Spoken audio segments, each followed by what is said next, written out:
1 பேதுரு 3:11.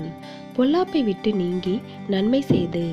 கிறிஸ்துவுக்குள் அன்பானவர்களே, எரேமியா தீர்க்கதரிசியும் எலியா தீர்க்கதரிசியும் வல்லவர்களாக வாழ்ந்து கொண்டு நன்மையை செய்தார்கள். ஆனால் அவர்களுடைய வாழ்க்கை களமோ சுமூகமாக இருக்கவில்லை. அவர்கள் பலவிதமான எதிர்ப்புகளையும் ஏளனங்களையும் தொல்லைகளையும் அநீதிகளையும் தாங்கிக் கொண்டுதான் அவ்விதம் செயல்பட்டார்கள்.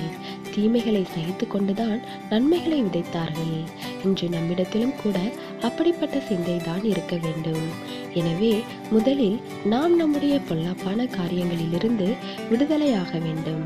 அது மாத்திரமல்ல, பிறர் நமக்கு செய்யும் பொல்லாப்பான காரியங்களையும் மன்னித்துவிட்டு தொடர்ந்து நன்மைகளை செய்கின்றவர்களாகவும் மாற வேண்டும். இதையே தேவனாகிய கர்த்தர் நம்மிடம் எதிர்பார்க்கிறார். தேவனுடைய கிருபையும் இரக்கமும் நம் அனைவரோடும் இருப்பதாக. ஆமென்.